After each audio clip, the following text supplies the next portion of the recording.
कलाकार भी मस्तूरिया जी को एक श्रद्धांजलि समर्पित कर रहा है। जिस मस्तूरिया जी ने गांव की मिट्टी को लेकर गीत लिखा, गांव की ताल तलैया को लेकर गीत लिखा, गांव की उन प्यारी बालाओं को लेकर गीत लिखा, दबे कुचले और सहमे लोगों को लेकर गीत लिखा, ऐसे मस्तूरिया जी को आइए एक श्रद्धांजलि समर्पित करते हैं। खूब बहती है अमन की गंगा,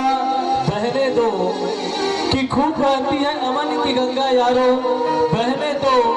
मत फैलाओ देश में दंगा, रहने दो लाल हरे रंग में ना बांटो हमको, मेरे छत पर एक तिरंगा रहने दो, मेरे छत पर एक तिरंगा रहने दो, मेरे छत पर एक तिरंगा रहने दो।